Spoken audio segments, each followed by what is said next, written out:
46 number. ચાલો 46 નંબરની સ્થિતિની અંદર પ્રવેશ કરીએ. ગંભીરા પાર્શ્વનાથ.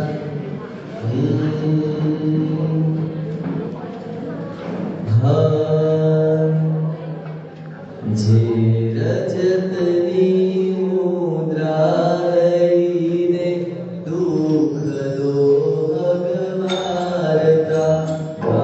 ભૂનગરમાં બેસણું લઈ મોહવલ રવિદારતા ગંભીર મુખ પરલોકનું પણ આપતા જે પ્રસન્નતા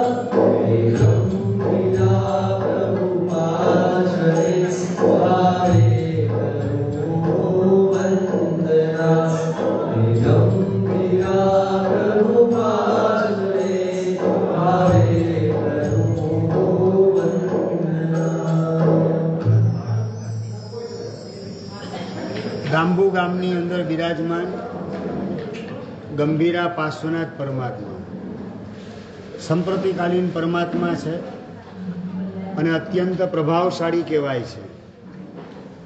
દેરાસરની પ્રતિષ્ઠા થયા પછી સવારે દેરાસર ઉઘડે અને જે પહેલો માણસ જાય ભગવાનના દર્શન કરવામાં, નિલેશભાઈ, અને ભગવાનના હાથમાં રહેલ ચોરસ ચાંદીનો સિક્કો એને પ્રાપ્ત થાય. જે દેરાસર ખોલે પહેલાં દર્શન કરે એને આ ચાંદીનો સિક્કો પ્રાપ્ત થાય. આવી ઘણા વર્ષો સુધી ઘટના જ્યાં ચાલેલી હતી એનો ઉલ્લેખ આ સ્તુતિની અંદર પહેલી લાઈનમાં કર્યો કે જે રજતની મુદ્રા, રજત એટલે ચાંદી, ચાંદીનો સિક્કો આપી અને દુઃખ દૌર્ભાગ્ય એને દાળતા એટલે દૂર કરતા એવા પરમાત્મા આપણે કહીએ પ્રભુ જગતનું દ્રવ્ય દારિદ્ર્ય આપ દૂર કરો છો તો સાથે અમારું ભાવ દારિદ્ર્ય, ભાવ દરિદ્રતા, ભાવ જગત એટલે ક્ષમા, નમ્રતા, સરળતા, ગંભીરતા વગેરે ગુણો, એની દરિદ્રતા મારા જીવનમાં છે, આપના પ્રભાવથી દૂર થાવ એવી ગંભીરા પાર્શ્વનાથ પરમાત્મા એને પ્રાર્થના કરીએ. અને સાથે સાથે ગંભીરા પાર્શ્વનાથ ભગવાનને કહીએ અમે પણ આપની જેમ ગંભીર બનીએ. ગંભીરનો મતલબ શું કનકભાઈ?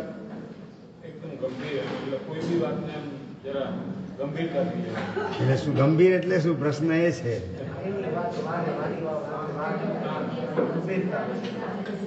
પ્રકાશભાઈ, ગંભીર એટલે શું? બીજાના દોષને પચાવતા શીખવા અને પોતાના ગુણને પચાવવા, એનું નામ છે ગંભીરતા. પોતાના ગુણ પોતાની જાતે ન બોલવા ને બીજાનો દોષ આપણને ખ્યાલ હોય અને વ્યક્તિ જિંદગીભર સાથે હોય આપણી, છતાં એને ખબર ન પડે કે મારો આ દોષ આ જાણે છે એવો એની સાથે વ્યવહાર રાખવો એને કહેવાય ગંભીરતા. અને આવી ગંભીરતા દરેક સાધક પાસે હોવી અનિવાર્ય છે. અને આવી ગંભીરતાના સ્વામી છે માટે જ નામ પડ્યું ગંભીરા પાર્શ્વનાથ પરમાત્મા. તો પરમાત્મા પાસે આવી ગંભીરતા આપણને મળે એવી પ્રાર્થના કરી અને હવે ભટેવા પાર્શ્વનાથ દાદા એના ચરણોમાં પહોંચે.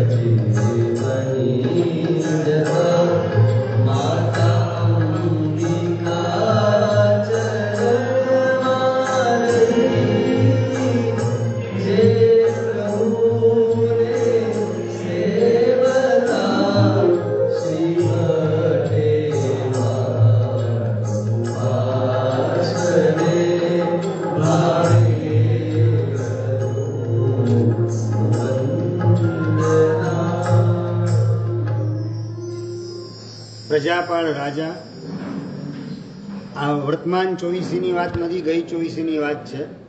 ગઈ ચોવીસીના નમીનાથ પરમાત્મા એમના શાસનમાં થયેલા પ્રજાપાળ રાજા અને બુદ્ધિસાગર મંત્રી ઘોડાનો શોખ છે રાજાને. નવા નવા ઘોડા ખરીદવાનું કામ કરે અને એક વખત શ્રેષ્ઠ 2 અશ્વનો સોદાગર વેચવા માટે આવે છે. બંને અશ્વ લીધા અને એની પરીક્ષા કરવા માટે સાંજના સમયે રાજા અને મંત્રી બંને ઘોડે સવારી કરે છે. પરંતુ આ ઘોડા એવા હતા, જેમ જેમ એની લગામ ખેંચે તેમ ઊભા રહેવાના બદલે ડબલ જોરથી ભાગે. વિપરીત શિક્ષા કહેવાય અરવિંદભાઈ. વિપરીત શિક્ષા એટલે રોકવાનું કામ કરો તો ડબલ જોરથી ભાગે, લગામ ઢીલી મૂકી દો તો ઊભા રહી જાય. એવા પ્રકારના ઘોડા. અને રાજાને મંત્રી બંને ઘોડે સવારી કરે અને રાજાને મંત્રી ઊભા રાખવાના પ્રયત્ન કરે. બંને ઘોડા ફૂલ સ્પીડમાં ભાગે. જંગલની દિશાની અંદર ઘોડા આગળ વધી રહેલા છે. લાગ્યું કે હવે આ ઘોડા ઉપર બેસવાની અંદર જોખમ છે. તમે સંસારના ઘોડા ઉપર સવારી કરો છો એનો વાંધો નથી, પણ જે દિવસે તમને લાગે કે આ ઘોડા ઉપર સવારી કરવામાં જોખમ છે તો એ ઘોડો છોડી દેવા જેવો, પછી ઘોડે સવારી કરવા જેવી નહીં.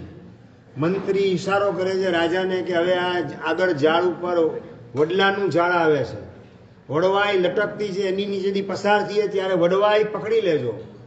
હવે આ ઘોડા ઉપર એવા એમ નથી, કારણ કે સૂર્યાસ્ત થઈ ગયો છે. જંગલની અંદર વાઘ વરુ દીપડા ક્યાં કઈ રીતે આપણો શિકાર કરી નાખે ખબર પડે નહીં, માટે આ વડવાઈ પકડી લેજો. રાજાએ મંત્રીના કહેવા મુજબ વડવાઈ પકડી. મંત્રી પણ વડવાઈ પકડી લીધી. ઘોડા બે છૂટી ગયા, આગળ ગયા અને આપમેળે ઘોડા અટકી ગયા. હવે ઘોડા ઉપર બેસવાના બદલે રાત આપણે આ ઝાડ ઉપર પસાર કરીએ. ઝાડ ઉપર ચડી અને રાજાને મંત્રી ગોઠવાઈ ગયા. પહેલો પોર મંત્રી કહે હું જાગું, બીજો પોર તમે જાગજો, ત્રીજો પોર હું જાગું, ચોથો પોર તમે જાગજો. આ રીતે આપણે રાત પસાર કરીએ. કારણ કે રાતના સમયે અજગર વગેરે આવી અને કોળીઓ કરી જાય એવી પણ શક્યતા ઊભી. અને દીપડો હોય તો ઝાડ ઉપર ચડીને પણ શિકાર કરતા વાર લગાડે નહીં. આવું ન બને એટલે વારા ફરતી પેલા મંત્રી જાગે, બીજા પોરમાં રાજા જાગે. રાજાનો સમય પૂરો થવા આવ્યો જાગવાનો, અને એ વખતે અચાનક જંગલમાં દૂર સુદૂર પ્રકાશના દર્શન થયા. માત્ર પ્રકાશની સાથે સંગીત પણ સંભળાવા માંડ્યું. રાજાને મંત્રી બંનેને કુતૂહલ થયું કે આ જંગલમાં મંગલ શું થયું? રાતના વળી પ્રકાશ અને પ્રકાશની સંગીત શેના કારણે? રાજા મંત્રીને વાત કરે છે, મંત્રીશ્વર આપણે તપાસ કરીએ. સારું. બંને ખુલ્લી તલવાર લઈને જંગલમાં આગળ વધે છે અને આગળ પહોંચ્યા તો ખ્યાલ આવ્યો, ઓહો, કાયોત્સર્ગ ધ્યાને રહેલા નરઘોષ નામના મહાત્મા આત્માના પેટાળની અંદર ઉતરી, જેમ મરજીઓ દરિયાના પેટાળમાં ઉતરી અને મોતી રત્નને પ્રાપ્ત કરે, એમ આત્માના પેટાળમાં ઉતરી અને કેવલ જ્ઞાનનું રત્ન, કેવલ દર્શનનું રત્ન જેમણે પ્રગટ કરેલું છે, યથાખ્યાત ચારિત્રનું રત્ન જેમણે પ્રગટ કરેલું છે, એવા નરઘોષ નામના મહાત્મા એમના કેવલ જ્ઞાનનો મહોત્સવ કરવાનું કામ રાતના જંગલમાં દેવતાઓ કરતા હતા. મહાત્માઓ જંગલમાં કાયોત્સર્ગ ધ્યાને રહીને પણ શરીરથી છૂટું ચેતન તત્વ એની અનુભૂતિ કરવાની અંદર લીન બનતા હોય અને ભય વગેરેને પણ જીતવાનું કામ જંગલમાં કાવસક કરવા દ્વારા, સ્મશાનમાં કાવસક કરવા દ્વારા કરતા હોય. અને એવા નરઘોષ મહાત્માને કેવલ જ્ઞાન પ્રાપ્ત થયું, એનો મહોત્સવ દેવતાઓ કરે છે. રાજાને મંત્રી બંને ત્યાં પહોંચી ગયા, વંદન કરે. અને રાજા મંત્રીની યોગ્યતા મુજબ નરઘોષ નામના મહાત્મા રાજાને મંત્રીને ઉપદેશ આપે છે કે અરહત તત્વની ઉપાસના કરવા દ્વારા મોક્ષની નિકટ પહોંચવાનું કામ જગતના તમામ જીવોએ કરવાનું છે. કારણ કે જે અરિયંત પરમાત્માની ભાવના જો હોવે મુજ શક્તિ એસી સવી જીવ કરું શાસન રસી, આવી ઉત્કૃષ્ટ ભાવના હતી એ પરમાત્મા, એની શરણાગતિ દ્વારા, એની ઉપાસના દ્વારા આપણે પણ ભવસાગર તરી જવાનો છે. અને એના માટે ભગવાનના દર્શન, વંદન, પૂજન, સત્કાર, સન્માન રોજે રોજ કરવા અનિવાર્ય છે. આવી દેશના આપી રાજાને મંત્રી ત્યાંને ત્યાં પ્રતિજ્ઞા સ્વીકારે છે કે પૂજા જે દિવસે ન થાય એ દિવસે અન્ન પાણીનો ત્યાગ. આવા પ્રકારની પ્રતિજ્ઞા રાજાને મંત્રી બંને સ્વીકારે છે. દેશના પૂર્ણ થઈ અને પાછા પોતાના સ્થાન તરફ આવે છે. સવારનો સૂર્યોદય થયો અને હવે પરીક્ષા શરૂ થઈ. કિરણભાઈ, કારણ કે અત્યારે ક્યાં છે? જંગલમાં. સૂરજ ધીમે ધીમે ઉપર ચડતો જાય અને પેટમાં કુકડા બોલતા જાય. પ્રતિજ્ઞા યાદ છે પ્રકાશભાઈ? કઈ પ્રતિજ્ઞા? પરમાત્માની પૂજા વગર અન્ન જલનો ત્યાગ અને લાગેલી તરસ. ગઈકાલે સાંજના નથી ખાધું, નથી પીધું અને સવારના સૂરજ માથે ચડે એમ તરસ વધતી જાય. અને રાજા મંત્રીને વાત કરે, ક્યાંક પાણી જો મળી જાય તો તમે પ્રયત્ન કરો, પણ પૂજા વગર તો પાણી વપરાશે નહીં.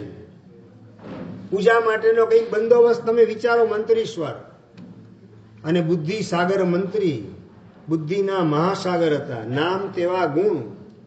રાજન, હું આવું છું, બધી વ્યવસ્થા થશે, ચિંતા ના કરવા, અહીંયા જ રહો. અને નજીકમાં તપાસ કરે છે. નદી દેખાણી. નદીના કિનારે માટી હતી. એ માટીમાંથી વેણુમય પ્રતિમા બનાવે. રેતી અને માટીથી બનેલા પાર્શ્વનાથ પરમાત્મા, એની મૂર્તિનું નિર્માણ કરી અને નદીના પાણીને કમળના પડિયાની અંદર લાવી અને રાજાને કહે છે, રાજન, આ પાણીનો સ્વીકાર કરો, આ પરમાત્માના દર્શન કરી લો. નવીનભાઈ, રાજા કહે છે, પ્રતિજ્ઞા આપણે માત્ર દર્શનની નથી પણ પૂજાની પ્રતિજ્ઞા છે. માત્ર દર્શન કરવાથી પ્રતિજ્ઞા પૂરી નહીં થાય, પણ પૂજા કરવી કઈ રીતે? માટીના ભગવાન છે અને પાણીથી અભિષેક કરે, ઓગળી જતા વાર ના લાગે. પરમાત્મા પ્રત્યે ઉત્કૃષ્ટ ભક્તિ ભાવથી રાજાને મંત્રી બંને ભગવાનનું ધ્યાન કરવા બેઠા છે. બસ પ્રભુ, આપ પૂર્ણ વિતરાગ, પરમ શાંત અને અખંડ ચૈતન્ય મૂર્તિ સ્વરૂપ છો. બસ આપના જેવું જ અમારું નિર્મળ સ્વરૂપ આપના આલંબનથી વહેલી તકે અમારે પ્રગટ કરવું છે. એવા પ્રકારની ભાવનાથી પરમાત્માના ધ્યાનની અંદર રાજાને મંત્રી બંને લીન બને છે. અને પ્રભુના વિતરાગ ચૈતન્ય સ્વરૂપની અંદર એકાકારતા આવતા આવતા પદ્માવતી માતાનું સિંહાસન ચલાયમાન થયું. રાજાના ઉત્કૃષ્ટ ભક્તિભાવના કારણે ખેંચાઈને આવેલા પદ્માવતી માતા દર્શન આપી અને કહે છે, રાજન, જરાય ચિંતા ના કરો, તમારા ઉત્કૃષ્ટ ભક્તિભાવના કારણે આ માટીના પરમાત્મા વજ્રની જેમ અભેદ્ય બની ગયા છે. તમે અભિષેક કરો, કોઈ પણ જાતનું નુકસાન પ્રતિમાને થશે નહીં. અને રાજા અને મંત્રી અત્યંત પ્રસન્ન થયા અને કમળના પડિયાની અંદર જે પાણી લાવેલા પીવા માટે પાણીથી અભિષેક કરે છે ભાવ વિભોર થઈને. અને પદ્માવતી માતા પુષ્પ વગેરે પણ આપે છે રાજાને. અને રાજાને મંત્રી પુષ્પથી વધામણા કરે છે પરમાત્માના. પુષ્પ પૂજાને જલ પૂજા કરી અને રાજા નદી કિનારે જઈને પાણી પી પોતાની તરસ छिपाવે છે. અન્ન અને જલનો જે ભય ઊભો થયો હતો કે કઈ રીતે આ ભયને ટાળવો, એ ભયને ટાળનારા હોવાના કારણે નામ પડ્યું ભટેવા પાર્શ્વનાથ પરમાત્મા. ભટ્ટદેવ, ભયને દૂર કરનાર હોય એને ભટ્ટદેવ કહેવાય. એટલે અપભ્રંશની અંદર એનું નામ ભટેવા થઈ ગયું. એવા ભટેવા પાર્શ્વનાથ ભગવાન ચાણસમા તીર્થની અંદર મૂળનાયક તરીકે બિરાજમાન છે. અને એમના ચરણ કમલની અંદર અંબિકા દેવી ગોઠવાયેલ છે. આ એક વિશેષતા છે. સામાન્યથી પાર્શ્વનાથ ભગવાન હોય તો નીચે પદ્માવતી માતા હોય, પરંતુ અહીંયા અંબિકા માતા છે. હમણાં દર્શન કરાવ્યા ને, ક્યાં ગયો? જુઓ તમે, ધ્યાનથી ખ્યાલ આવશે. લાલ વર્ણના અંબિકા માતા પુત્રને પોતાની બાજુમાં રાખીને બેસેલ છે. એટલે અંબિકા માતા પાર્શ્વનાથ ભગવાન એની સેવાની અંદર ગોઠવાયેલા છે. આવા ભટેવા પાર્શ્વનાથ ભગવાન એના અનેક પ્રકારના ચમત્કારો કળિયુગની અંદર બનતા હોય છે. મુંબઈના એક અમથાલાલભાઈ નામના શેઠ, અમથાલાલ ચુનીલાલ, અને વર્ષોથી એને ઘરે સંતાન નહોતું, અને સપનાની અંદર અધિષ્ઠાયક દેવ સંકેત આપે છે કે ભટેવા પાર્શ્વનાથ પરમાત્માની ભક્તિ કરવા માટે તમે જાઓ ચાણસમાં. ચાણસમાં જઈ અને ભટેવા પાર્શ્વનાથની ભક્તિ કરો, એના પ્રતાપે તમારી મનોકામના પૂર્ણ થશે. અને એ અમથાલાલ ચુનીલાલ શેઠ મુંબઈથી ચાણસમાં આવી ભગવાનની ઉત્કૃષ્ટ ભાવે ભક્તિ કરે, સ્નાતર ભણાવે, અને માત્ર 1 વર્ષના ટૂંકા ગાળાની અંદર મોટી ઉંમરે ને પાછલી ઉંમરે સંતાનની એમને પ્રાપ્તિ થઈ. આવા અનેક પ્રકારના પ્રસંગો ભટેવા પાર્શ્વનાથ ભગવાનની સાથે જોડાયેલા છે. આપણે ભગવાનને પ્રાર્થના કરીએ કે સંસારમાં દુર્ગતિમાં જવાનો ભય આપની કૃપાથી ટળી જાય અને સદગતિના માર્ગે જ અમે ચાલીએ એવા પ્રકારની સદવિચારણા અમને પ્રાપ્ત થાય, એવા પ્રકારની કૃપા કરો. આવી પ્રાર્થના ભટેવા પાર્શ્વનાથ દાદાના ચરણોમાં કરીને હવે જોટિંગડા પાર્શ્વનાથ પરમાત્મા એમની પાસે પહોંચીએ.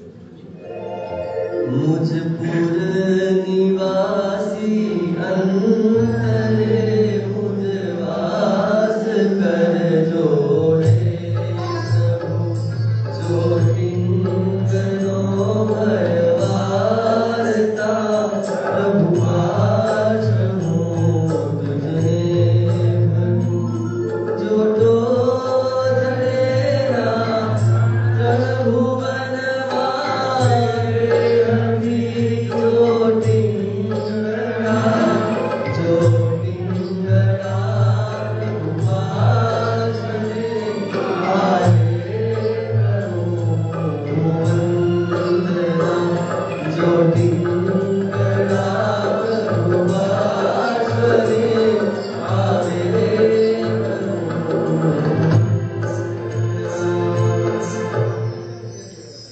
જોટિંગ એટલે કે સાપ. સાપના ભયનું વારણ કરનારા પરમાત્મા એટલે નામ પડ્યું એમનું જોટિંગડા પાર્શ્વનાથ પરમાત્મા. બીજા નંબરની અંદર આ ભગવાનનો જોટો જગતમાં જળે નહીં. બીજા બધા દેવો રાગી અને દ્વેષી, પણ આ પ્રભુ વિતરાગી અને પરમ શાંત સ્વભાવી એવા આ પરમાત્માનો જોટો ન જળે જગતમાં, એટલે પણ એનું નામ પડેલું છે જોટિંગડા પાર્શ્વનાથ પરમાત્મા. શંખેશ્વરથી લગભગ 15 કિલોમીટર દૂર મુજપુર ગામ આવે.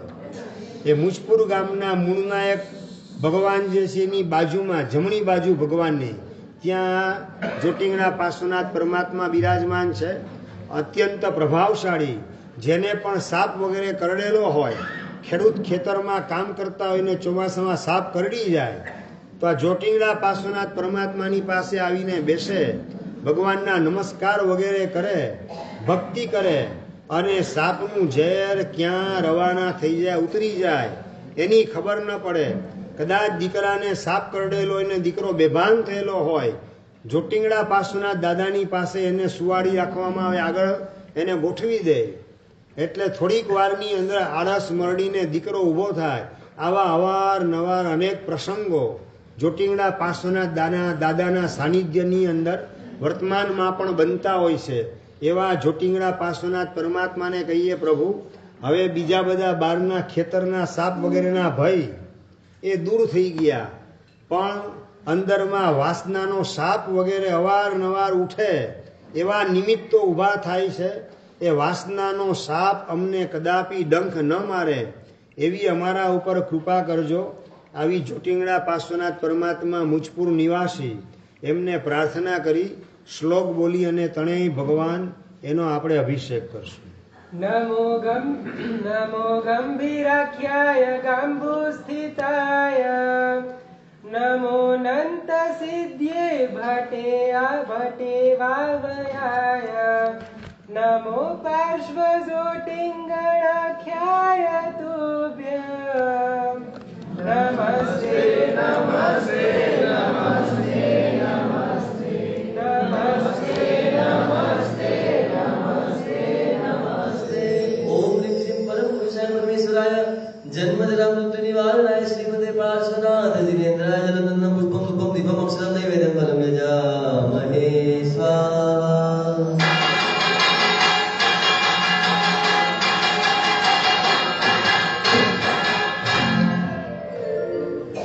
જે સ્નાત્ર જળથી ભવિકના સૌ દુઃખ દર્દો કાપતા દિવ્ય પ્રભાવ પ્રકાશથી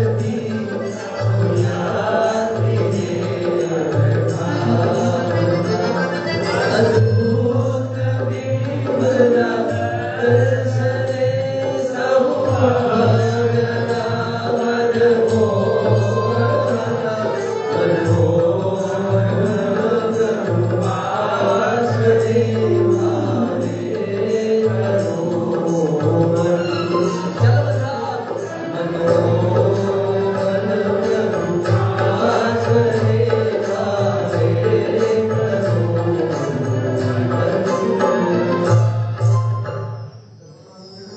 કંબોઈ તીર્થના મૂળ નાયક તરીકે આ મનમોહન પાર્શ્વનાથ પરમાત્મા છે. મનને મોહી લે એવું પરમાત્માનું અદ્ભુત રૂપ અને અનેક પ્રકારની સહાય સાધકોને કરનારા એવા મનમોહન પાર્શ્વનાથ ભગવાનને ભેટવા માટે એમની યાત્રા કરવા માટે એક સાધ્વીજી ભગવંતનું ગ્રુપ ભગવાનની દિશામાં કંબોઈ તીર્થ તરફ આગળ વધતું હતું. પણ કાચો રસ્તો, પાકા રસ્તાથી જવાનું નહોતું, કાચા રસ્તે જવાનું હતું અને રસ્તો ભૂલી ગયા.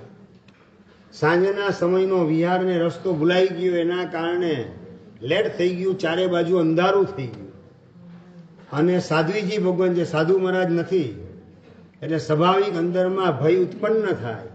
અને એ વખતે સાધ્વીજી ભગવંતો જેટલા પણ હતા, સાતેક સાધ્વીજી ભગવંતો એ મનમોહન પાર્શ્વનાથ પરમાત્માનો જાપ કરવાની અંદર જોડાઈ ગયા. દાદા આપના શરણે છીએ, આપના દર્શન માટે, આપની યાત્રા માટે નીકળેલા છીએ, આપ આપના સુધી અમને પહોંચાડજો, અમે ચાલીએ છીએ, આપ અમને સહાય કરજો. આ રીતે જાપ કરતા કરતા, મનોમન પ્રાર્થના કરતા કરતા સાધ્વીજી ભગવંતો આશરે ચાલી રહ્યા છે કે આ દિશાની અંદર ગામ આવશે, તીર્થ આવશે, કંબોઈ તીર્થ. અને જાપના પ્રભાવે અધિષ્ઠાયક દેવો એ જાગૃત થયા અને કંબોઈ તીર્થના દેરાસર ઉપર, શિખર ઉપર એક દિવ્ય પ્રકાશ પુંજ પ્રગટ થયો. દૂરથી કાચા રસ્તે આવેલા સાધ્વીજી ભગવંતોને એ પ્રકાશ દેખાય, પ્રકાશની અંદર આખું દેરાસર દેખાય અને આખો રસ્તો પણ ચાલવા માટેનો દેખાય એવો ઝળહળતો, સર્ચ લાઇટ કરતા ને સ્ટ્રીટ લાઇટ કરતા પણ વધારે ઝળહળતો પ્રકાશ એ દેરાસરના શિખરની ધજામાંથી જાણે કે સાધ્વીજી ભગવાનને રસ્તો દેખાડવા માટે પ્રગટ થયો. અને પાર્શ્વનાથ ભગવાન મનમોહન દાદા એનો જાપ કરતા કરતા સાધ્વીજી ભગવંતો અત્યંત ઝડપથી એ દિશામાં આગળ વધે અને સહી સલામત રીતે કંબોઈ તીર્થના પરિસરની અંદર, દેરાસરની અંદર પ્રવેશ કરે છે. એટલે ભગવાનને સાચા દિલથી યાદ કરે તો ભગવાન ભક્તની ભીડને ભાંગ્યા વિના રહેતા નથી. સંયમીઓને પણ સહાય કરે અને શ્રાવક અને શ્રાવિકાની પણ ભક્તિનો સ્વીકાર કરી એમને પણ મોક્ષ માર્ગે આગળ વધવામાં સપોર્ટ આપે એવા મનમોહન પાર્શ્વનાથ પરમાત્મા, એમને આપણે પ્રાર્થના કરીએ કે બસ અમારું મન તમે એવું મોહી લો કે અમારા મનને ક્યારેય પણ ટીવી કે રિસોર્ટ કે હોટલ કે ક્લબ વગેરે મોહી શકે નહીં, પોતાના તરફ ખેંચી શકે નહીં. એવું અમારા મન ઉપર આપનું વશીકરણ થાવ, આપ અમારા મનને વશ કરી લો કે આપના સિવાય અમારા મનને વિસામો કરવા માટે કોઈ પણ સ્થાન યોગ્ય લાગે નહીં. એવા પ્રકારની મનમોહન પાર્શ્વનાથ દાદા એના ચરણોમાં પ્રાર્થના કરી અને હવે સહસ્રફણા પાર્શ્વનાથ પરમાત્મા સુરતના ત્યાં આપણે પહોંચીએ. शतमास सुधि तुझ दर्श स्वामी को पुण्यातिक करे नाथ तुझने ध्यावता सब काज भक्तों नास केसरिया अवयुष्टि वर्षे मानु दया रस नाचरा श्री सहस्त्र बड़ा प्रभु पार्षदे पावे करूं वंदना श्री सहस्त्र बड़ा प्रभु पार्षदे पावे करूं वंदना. સુરતની અંદર ગોપીપુરા વિસ્તારમાં આવેલા સહસ્રપણા પાર્શ્વનાથ પરમાત્મા ઊભા કૌશક મુદ્રાની અંદર પરમાત્મા છે અને પરમાત્મા ચરણોની અંદર કમઠ પગે લાગી અને માફી માગવાનું કામ કરે છે. પદ્માવતી માતા ભગવાનને પોતાના મસ્તક ઉપર કમળની અંદર ધારણ કરીને બિરાજમાન છે અને ભગવાનના મસ્તક ઉપર 1008 ફણાવાળા ધર્ણેન્દ્ર ભગવાનની ભક્તિ માટે, રક્ષા માટે, સેવા માટે ગોઠવાયેલા છે. એવા પ્રકારનું અદ્ભુત દ્રશ્ય સહસ્રપણા પાર્શ્વનાથ પરમાત્માને જોઈએ અને એની સાથે જ એમની આ કટોકટીની સ્થિતિમાં પણ પોતાની અદ્ભુત ક્ષમતા અને એમની ક્ષમતાના કારણે જ ધર્ણેન્દ્ર ખેંચાઈને આવે, કમઠ ઉપસર્ગ કરે, પાણી વરસાવવાનું ઠેઠ નાસિકા સુધી પાણી આવી જાય, છતાંય પ્રભુ જરાય પોતાના જાનની પરવા કર્યા વગર સમત્વ ભાવની અંદર લીન બને, સમાધિના શિખર ઉપર પ્રતિષ્ઠિત થાય અને એના જ પ્રતાપે ધર્ણેન્દ્રનું સિંહાસન ચલાયમાન થાય, કમઠને હાંકી કાઢે, કમઠ માફી માગીને પગમાં પડે અને માફી માગતા કમઠને પણ સમ્યક દર્શનનું દાન પરમાત્મા કરે છે. એને કમઠ પ્રત્યે લેશ માત્ર દ્વેષ કે દુર્ભાવ નથી. જેવો ભાવ ધર્ણેન્દ્ર પ્રત્યે છે એવો જ ભાવ કમઠ પ્રત્યે. માટે જ ભગવાનની સ્તુતિમાં આપણે શું બોલીએ છીએ કિરણભાઈ? કમઠે ધર્ણેન્દ્રે ચ સોચિતમ કર્મ કુર્વતી. પોતપોતાને યોગ્ય એવું કાર્ય, કમઠ પોતાને યોગ્ય કયું ઉપસર્ગ કરવાનું કામ અને ધર્ણેન્દ્ર ભગવાનની ભક્તિ કરવાનું કામ, પોતપોતાને યોગ્ય એવું કામ કરે, છતાં ભગવાનને બંને પ્રત્યે પ્રભુ તુલ્ય મનોવૃત્તિ, ભગવાનની ચિત્ત વૃત્તિ બંને પ્રત્યે સમાન છે. એવા પરમાત્માની આપણે ભક્તિ કરતા કરતા આપણામાં પણ ક્ષમતા અને સમાધિ આત્મસાત થાય એવી ભવ્ય ભાવના ભાવવાની છે. સહસ્રપણા પાર્શ્વનાથ ભગવાન અત્યંત ચમત્કારિક કહેવાય છે. કહેવાય છે કે લાગ લગાટ સુરતમાં રહેનારા પણ લોકો 6 મહિના સુધી આ પાર્શ્વનાથ પરમાત્માના સળંગ દર્શન કરી શકે નહીં. કંઈક ને કંઈક વચ્ચે એકાદ દિવસનો ખાડો પડી જાય. એટલે સ્તુતિમાં લખેલું છે કે 6 માસ સુધી તુજ દર્શ સ્વામી કોક પુણ્યાધિક કરે. અધિક પુણ્યશાળી હોય કોક ભાગશાળી એ જ પ્રભુ આપના દર્શન કરી શકે. અને અમારા સમુદાયના એક મહાત્મા તપસ્વી સમ્રાટ પૂજ્ય જય સોમ વિજયજી મહારાજ સાહેબ, એમણે લાગ લગાટ 68 ઉપવાસની આરાધના આજ સહસ્રપણા પાર્શ્વનાથ પરમાત્મા એમના સાનિધ્યની અંદર કરેલી હતી. દાદા ગુરુદેવનું ચોમાસું સુરત વાડીપુરાની અંદર હતું ત્યારે, અને રોજ ત્યાંથી ભગવાન પાસે આવી અને 4 કલાક સવારે જાપ અને બપોરના પણ 4 કલાકનો જાપ કરવાનો. 68 ઉપવાસ દરમિયાન રોજ 0.5 કિલોમીટર ચાલીને આવવાનું અને આ ભગવાનનો જાપ 4 કલાક સવાર અને બપોર 2 ટાઈમ કરવાનો. અને એ સમયે એમના પારણા પ્રસંગે દેરાસરની અંદર અષ્ટાબદ તીર્થની પૂજા દાદા ગુરુદેવ ભુવનભાનુ સુરીશ્વરજી મહારાજના સાનિધ્યમાં ભણાવવામાં આવેલી હતી. અને એ વખતે માત્ર પ્રતિમામાંથી નહીં પરંતુ દેરાસરની દિવાલોમાંથી પણ અમી ઝરણા થયેલા હતા, અમીનો છંટકાવ થયેલો હતો અને કેસરના છાંટણા બારના ભાગની અંદર થયેલા હતા. ભોયરાની અંદર આવેલું આ દેરાસર બારના ભાગમાં પણ ચારે બાજુ કેસરના છાંટણા થયેલા હતા. અવારનવાર રાતના પણ ઘંટનાદ સંભળાય, ઝલ્લરી ઝાલર વગેરે વાગતી હોય, ખંજરી વાગતી હોય, કોઈ દેવતા વગેરે આવી અને ભગવાનની ભક્તિ કરતા હોય એવો અહેસાસ આજુબાજુમાં રહેતા અનેક લોકોને મધ્યરાત્રિના સમયે થતો હોય છે. વિક્રમ સંવત 2035ની સાલની અંદર દેરાસરના જીર્ણોદ્ધારનું કાર્ય થયું. એ વખતે દિવાલ ઉતારવાનું કામ કરતા હતા અને એ વખતે દિવાલમાંથી 1-2 નહીં, એકી સાથે 10 નાગરાજ દર્શન આપવાનું કામ કરે છે. પાર્શ્વનાથ ભગવાન એમના ઘણા બધા સાધુ સાધ્વી ભગવંતો એ સંયમની સાધના કરી, કાળ કરી અને ભવનપતિ નિકાયની અંદર ઉત્પન્ન થયેલા છે. દેવના 4 પ્રકાર મેહુલભાઈ: વૈમાનિક, જ્યોતિષ, વ્યંતર અને ભવનપતિ. અને એમાં ભવનપતિ નિકાયની અંદર પાછા એના 10 ભેદ છે અને અવાંતર ભેદ ગણો તો 20 ભેદ થાય ઉત્તર અને દક્ષિણના વિભાગ મુજબ. અને 20 ભેદની અંદર નાગ નિકાય નામનો એક પ્રકાર છે.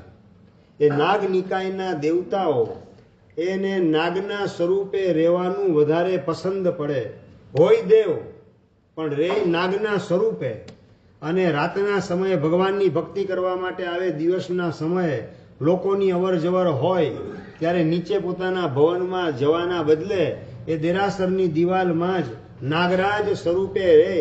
રાતના સમયે પાછી ભક્તિ કરવા માટે આવે અને એવા એક સાથે એક બે ની 10 નાગરાજ એના દર્શન દેરાસરના જીર્ણોદ્ધાર વખતે દિવાલ એનું ઉત્થાપન કરતા, ખનન કરતા 10 નાગરાજ એકી સાથે નીકળેલા.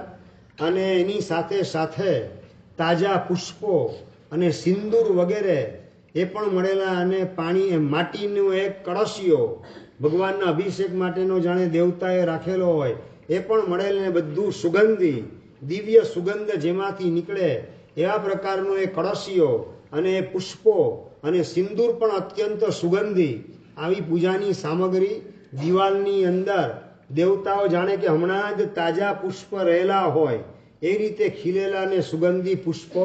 વિક્રમ સંવત 2035ની સાલમાં જીર્ણોદ્ધાર કરવામાં આવ્યો ત્યારે અનેક ભાવુકોએ નજરે નિહાળવાનું કામ કરેલું હતું.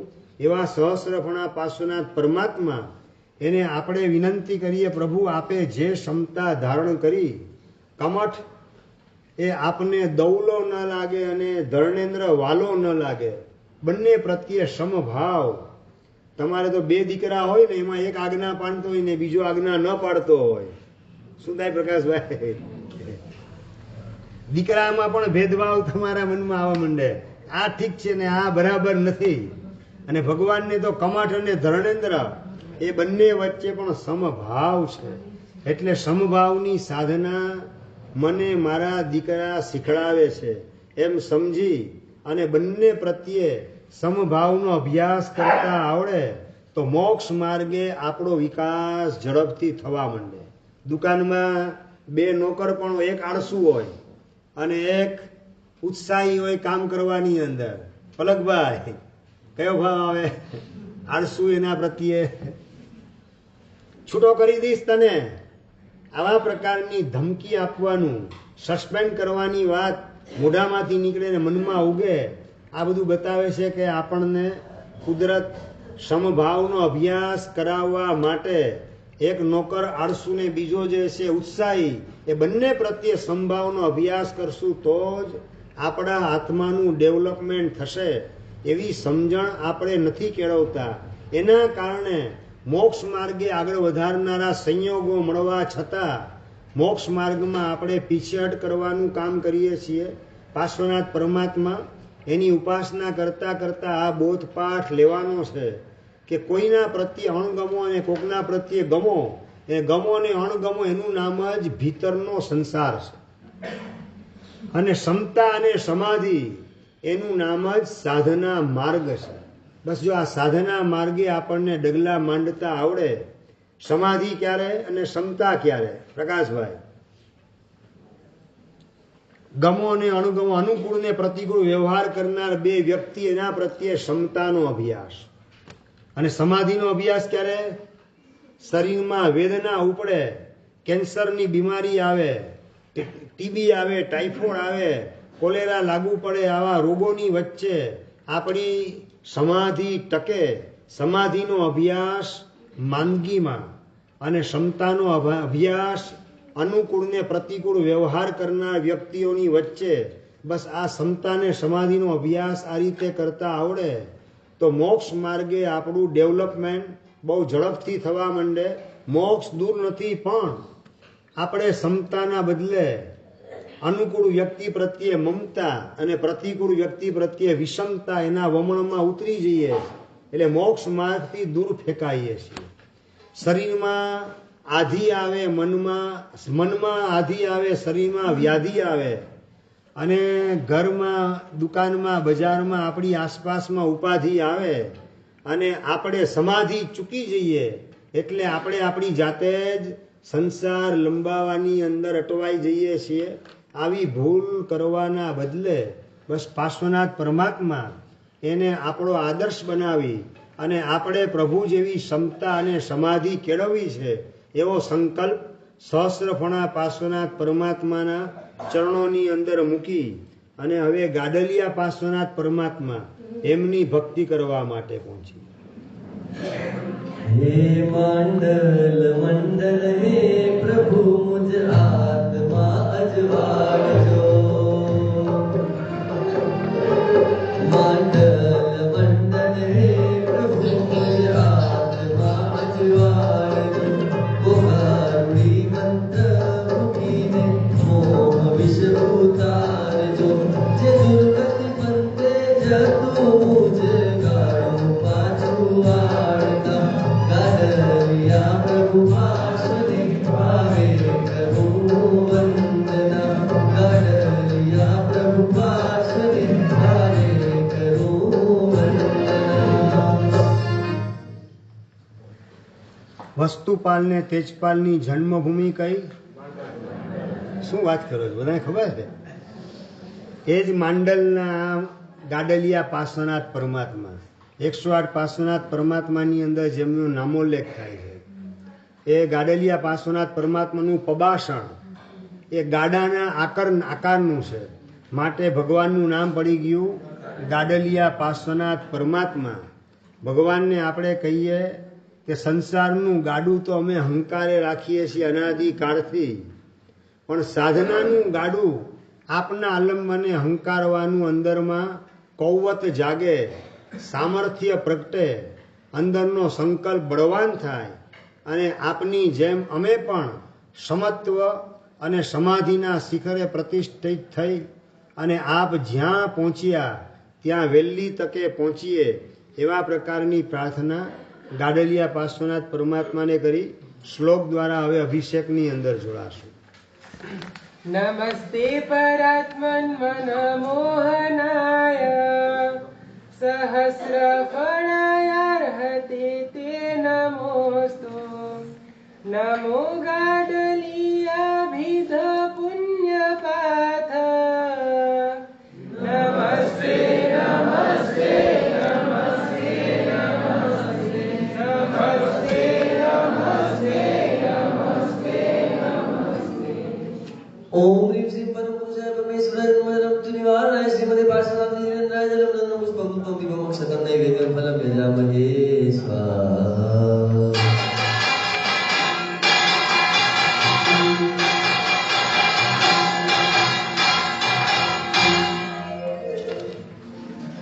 જેમ શંખના નિર્ઘોષથી સૌ શત્રુગણ ભય પામતા તેમ શંખના પ્રભુ પાર્શ્વથી બળ આપતા નિવારતા શંખપુરમાં શોભતા નિત્રણ ભુવન અજવાળતા શ્રી શંખના પ્રભુ પાર્શ્વને ભાવે કરું વંદના. શ્રી શંખના પ્રભુ પાર્શ્વને ભાવે કરું વંદના. શંખેશ્વરની બાજુમાં જ શંખલપુર ગામ છે અને ભોયરાની અંદર શ્યામ વર્ણના શંખલપુર પાર્શ્વનાથ એટલે શંખલા પાર્શ્વનાથ છે. ગામના નામના આધારે ગામનું નામ શંખલપુર, ત્યાંના ભગવાન એટલે નામ પડ્યું શંખલા પાર્શ્વનાથ પરમાત્મા. અવારનવાર રાત્રિના સમયે દેવતાઓ ભગવાનની ભક્તિ કરવા માટે આવે ને આસપાસની અંદર લોકોને ઘંટનાદ, શંખનાદ અને સંગીત વગેરેના પણ અવાજ સંભળાતા હોય એવા અત્યંત પ્રભાવશાળી પરમાત્મા દેવતાઓના પણ આકર્ષણનું સ્થાન બનેલા.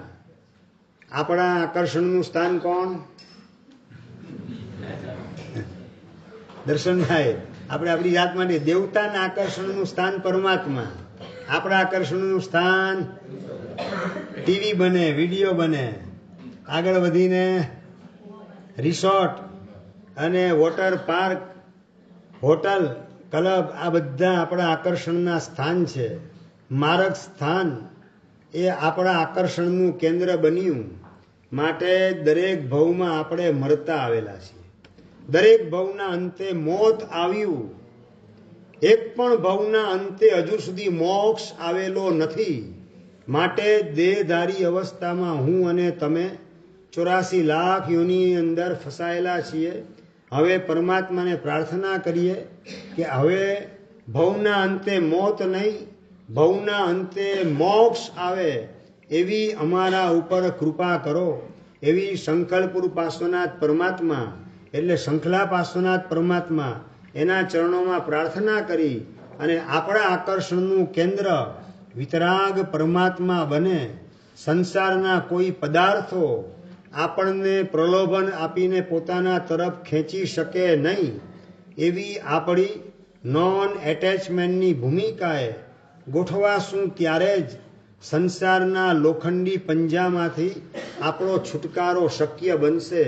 નાની નાની વસ્તુમાં પણ રાગ કેટલો બધો આપણે પાથરીને બેસેલા છીએ. કેટલો રાગ ખબર છે કિરણભાઈ? તમે જે આ ખેસ પહેરેલો છે, ખેસની અંદર કઈ જગ્યાએ રાગ ને કઈ જગ્યાએ વૈરાગ? નિલેશભાઈ, ખેસ પહેરેલો છે, તમે બધા કપડાં પહેરેલા છે. વિનોદભાઈ, એ તમારો શર્ટ છે, એમાં કયા તાંતણા ઉપર રાગ ને કેના ઉપર વૈરાગ? કેમ અઘરો પ્રશ્ન ભાઈ ખ્યાલ ના આવ્યો? શું કહેવા માંગુ છું? બીજા કોઈ લઈ લે તો આખે આખો શર્ટ એના ઉપર તો રાગ છે તો સમજી ગયા. હું તાંતણાની વાત કરું છું. કયા તાંતણા ઉપર રાગ ને કયા ઉપર વૈરાગ? એમ્બ્રોઇડરી કરેલો છે એના ઉપર રાગ. અચ્છા, વાંધો નહીં. તમારી બાજુમાં કોઈ બાજુ માણસ બેઠો હોય ને લખતો હોય, પેનથી લખતો, ઇન્ડી પેનથી, અને પેન અટકે અને આમ છાંટો મારે, આમ ઝાટકો મારે, તમે બાજુમાં જો એમ્બ્રોઇડરી સિવાયના ભાગમાં એ છાંટો પડે, ડિસ્ટર્બ થઈ જાવ ને.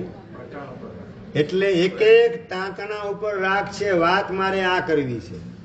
આપણે છે ને પોસ્ટમોર્ટમ કરીએ તો ખ્યાલ આવે કે કપડાં પહેરીએ છીએ ભાઈ આમાં કઈ રાગ જેવું છે નહીં. પણ રાગ જેવું ખબર ક્યારે પડે? બાજુવાળો જે છે છાંટકારો કરે અને સાઈનો એકાદ છાંટો પડી ગયો, હે ધ્યાન રાખ, તરત જ અંદરમાં ગરમી પકડાતા વાર લાગતી નથી. એટલે એક એક તાંતણા ઉપર પણ રાગ છે. અને ભગવાનને પોતાના શરીર ઉપર પણ વૈરાગ છે. કમઠ ઉપસર્ગ કરે છતાં હું મરી જઈશ, ડૂબી જઈશ, લાવ ઝાડ ઉપર ચડી જાઉં, આવો કોઈ વિચાર ભગવાનને લેશ માત્ર આવતો નથી. ભગવાનને પોતાના શરીર ઉપર પણ વૈરાગ, અને શરીરથી છૂટું જે કાપડ એના એક એક તાંતણા ઉપર પણ આપણને રાગ છે. જ્યારે વિતરાગ પરમાત્માની ઉપાસના સાચા અર્થમાં આવે ત્યારે સંસારના પદાર્થો, સંસારની વ્યક્તિઓ, એનું આકર્ષણ અંદરમાંથી ધીમે ધીમે ધીમે ધીમે ઓગળતું જાય, ખલાસ થતું જાય, અને નોન એટેચમેન્ટની ભૂમિકાએ આપણે ગોઠવાઈએ ત્યારે તાંતણા ઉપરની, શરીર ઉપર નહીં, કોઈ પણ ચીજ પ્રત્યે આપણને રાગ સતાવી શકે નહીં. કેવો વૈરાગ્ય ઝળહળતો ઊભો થયો. માથે સગડી સળગાવે ગજ સુકુમાલને, છતાં પણ શરીર પ્રત્યેનો રાગ લેશ માત્ર છે નહીં. અને શરીરનો રાગ નથી માટે જ સોમિલ સસરા પ્રત્યે દ્વેષ મનમાં જાગૃત થતો નથી. જો શરીર પ્રત્યે રાગ હોત તો સોમિલ સસરા પ્રત્યે દ્વેષ આવેલ જ હોત. એટલે રાગ અને દ્વેષ એની જુગલબંધી છે. રાગને પકડીએ એટલે એના રિફ્લેક્શન તરીકે દ્વેષ પાછલા બારણેથી આપણા જીવનની અંદર ક્યારે ઘૂસી જશે એની આપણને ખબર નહીં પડે. વિતરાગની ઉપાસના આપણે એવી કરીએ કે નોન એટેચમેન્ટની ભૂમિકાએ આપણે ગોઠવાઈએ. કોઈ પણ વ્યક્તિ, કોઈ પણ વસ્તુ, કોઈ પણ પદાર્થ, એના પ્રત્યેનું આકર્ષણ ભીતરમાં જન્મે નહીં. આકર્ષણ હોય તો એક માત્ર પોતાના આત્માનું, અને પોતાના આત્માનું વિતરાગ સ્વરૂપ પ્રગટ કરવાનું આકર્ષણ. એ સિવાય એક પણ ચીજનું આકર્ષણ આપણા અંતરમાં ન જન્મે એવી આપણે શંખલા પાર્શ્વનાથ પરમાત્માને પ્રાર્થના કરી અને હવે શેરીશાહ પાર્શ્વનાથ પરમાત્મા પાસે જશું. દેવેન્દ્ર સ્ફુરી